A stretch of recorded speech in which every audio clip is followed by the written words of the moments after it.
assistance portion of the home program into its own application to prevent applicants who wish to apply to administer home buyer assistance from being delayed in the event that the 2026 home application is not approved at the anticipated board meeting. Subsequently, the home buyer assistance verbiage has been removed from the primary home application. As Daryl mentioned, there's a draft 2026 application materials tab on the Home Investment Partnership Program page. It will have both the new home buyer assistance application and the original main application. Some other proposed changes: we updated the program year and application dates. There was clarification language added as for the application review process. And we also added some prohibited activities verbiage. Any activity which is not set out within the home final rule and implemented into the OHFA home program through this application, OHFA's home program policies and procedures, or the terms as specified in a written agreement are prohibited. We made a couple of adjustments to our set-asides for this coming year. The rental home ownership set-aside was decreased to 40%, and the home buyer assistance set-aside has been increased to 20%. This represents a 5% change in each category. These are just proposed changes. They are not final, so if you have strong feelings about that, please be sure to let us know in a comment. OHFA also proposes increasing the home buyer assistance maximum award amount from $250,000 to $300,000. OHFA proposes increasing the home buyer assistance maximum award per home buyer from $18,999 to $20,000 even.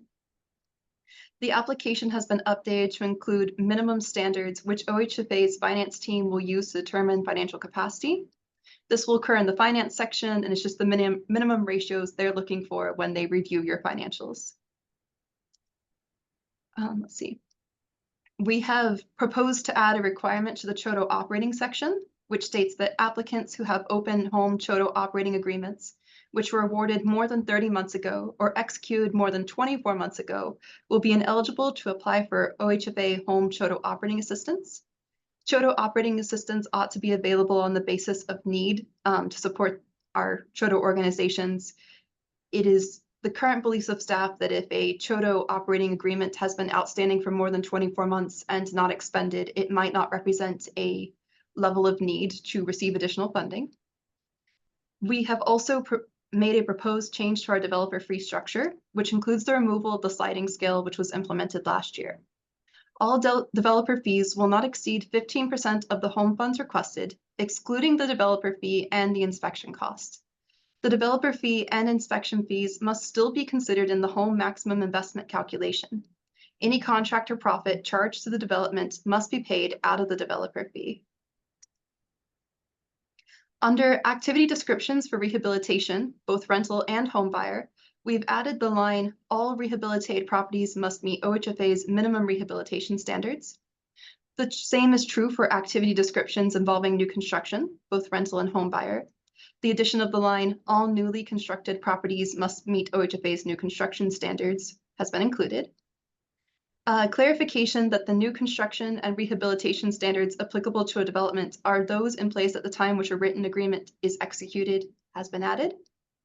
And we've also updated the rental acquisition rehabilitation activity to include all rehabilitated properties must be a minimum of 8 years old at the time they are acquired, with the exception of properties which have become distressed through a fire, major electrical failure, major water damage, or natural disaster.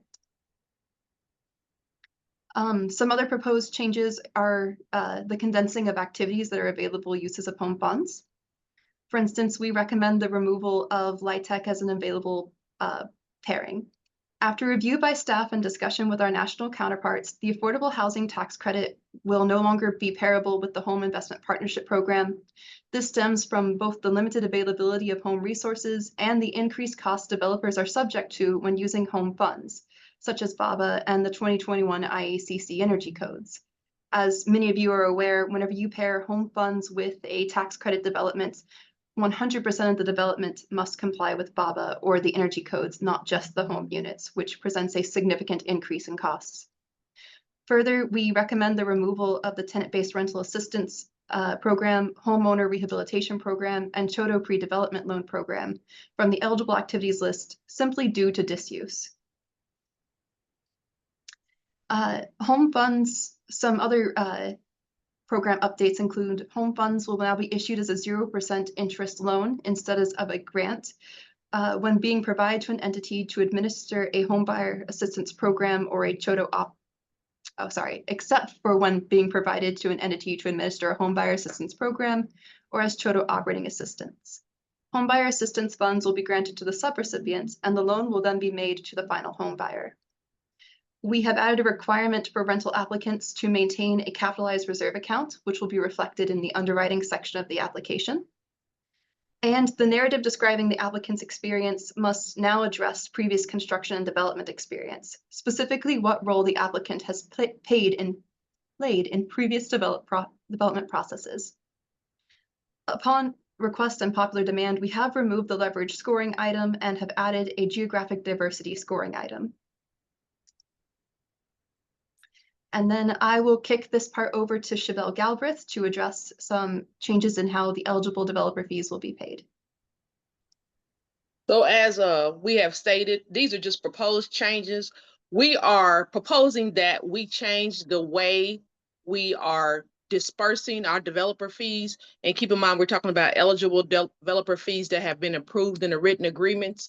Our proposal is that for single-family new construction activities, that we provide 25% of the developer fee, after the inspection that goes along with the slab completion.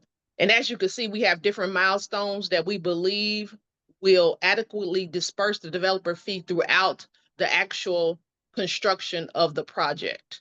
So this is the reasons why we propose some of these changes, because we want the developer fee to be used during the actual either construction or rehabilitation of the actual project as it is written in the regulations. And we also have other categories. We have the manufactured homes, same concept, using a developer fee throughout the process of the homes being manufactured, as well as the homes being placed on the actual site.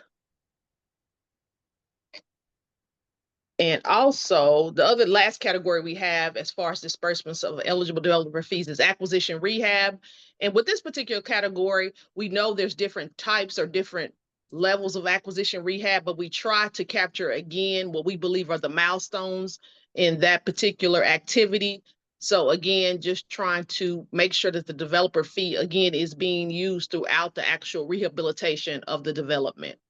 And again, you guys, like Emily has said and Daryl has said, we're going to remind you that this is just something that we are proposing, and we welcome any suggestions or any changes, or if you have any questions on the way we are proposing to disperse developer fees, please let myself know and Emily know and email us.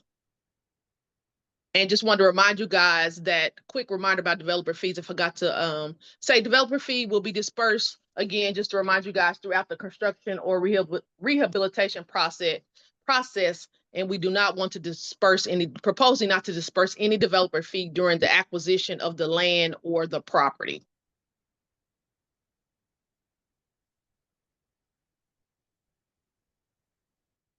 Okay. Thank you, Emily. Thank you, Chevelle. So these are proposals that we, in consultation with a lot of different users, feel like is something that's fair to all applicants, fair to all parties involved.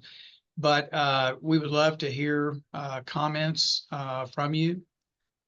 And so we're opening it up to that. All right. We did receive one comment in the chat regarding the home tax credit separation. It says, since this is an issue using home funds, why is it not the same issue with the National Housing Trust Fund? Is the funding for NHTF even less than home, and BABA and IACC are also requirements?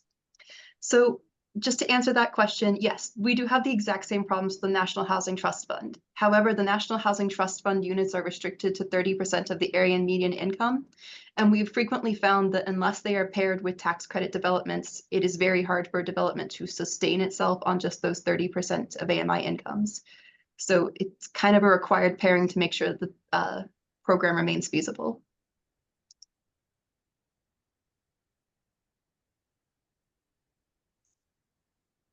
It looks like Bonnie asked a question about more detail regarding the loan at 0% versus a grant.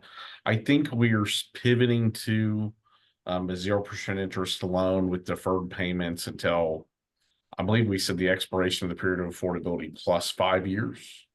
That again, because this is becoming, home is already a scarce resource, it's becoming even a more scarce resource. This gives the option for those funds to be paid back to HOPWA for us to then lend out again for other housing development initiatives with the home program. So that's why we've pivoted from a grant to a loan.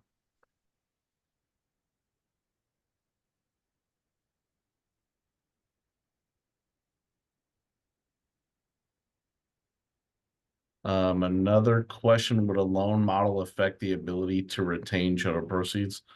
That's a good question. I think that's something we would probably have to look into, what the effect would be on CHOTA proceeds with the new model of it being a 0% interest rate loan.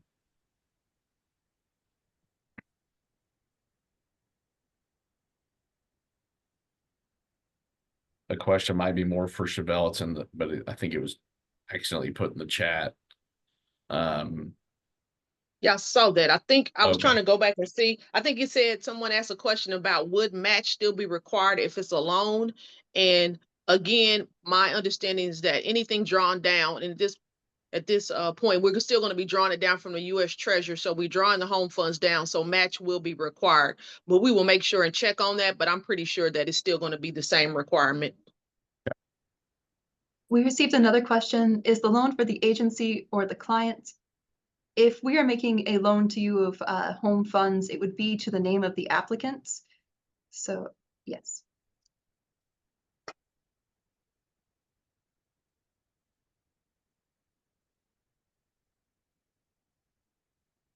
Hey, other questions?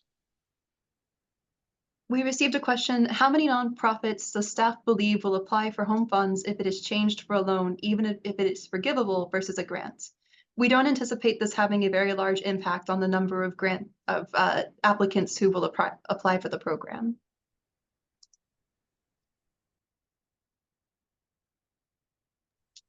It should be noted, just to throw it out there, that a lot of states do run their home programs as a 0% interest loan. We will be looking at other states' programs to make sure that we are implementing it in a way that does not overly hinder the people who apply for our home program.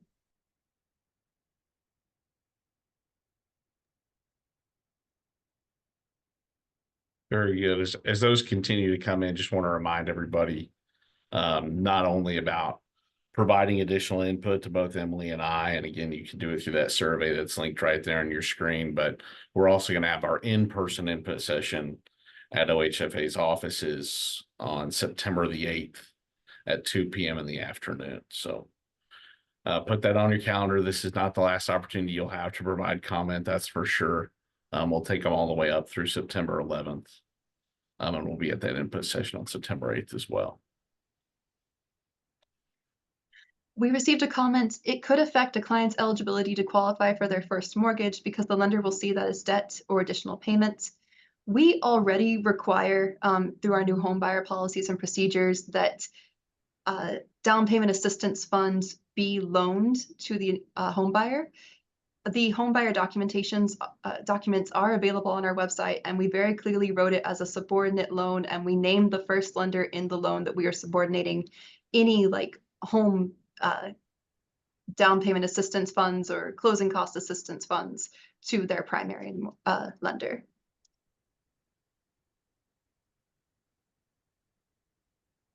Another question about if we'll be issuing loan documents. We certainly will. And how will that work with home ownership? The home ownership documents are already available on our website under the Home Partnership Investments tab. I don't have it pulled up in front of me, but if you go to, I believe it's important documents or helpful documents there towards the bottom, it includes the home buyer DPA written agreement, the mortgage, and the notes.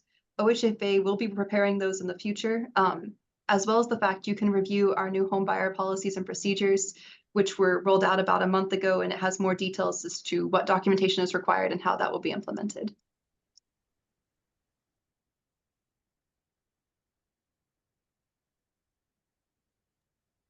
Also, just an aside, if you do see anything in those home buyer policies and procedures that you have questions about, please do reach out to staff, even if it's separate from this 2026 input session. It'd be greatly appreciated.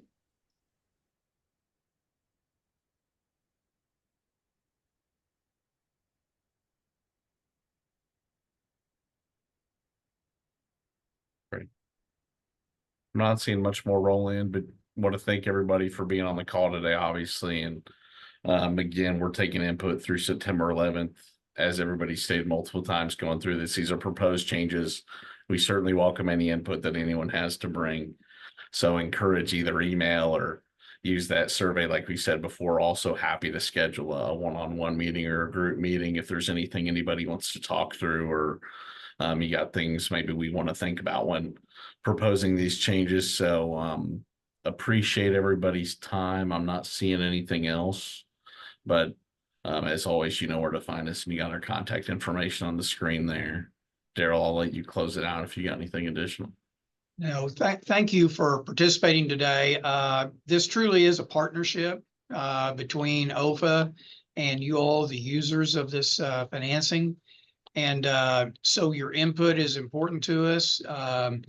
We want this program to work well for you, and we want it to work well in order to get housing on the ground out there, which is so sorely needed right now in Oklahoma. So you're very much our partners, and we look forward to working with you in the future. Thank you so much.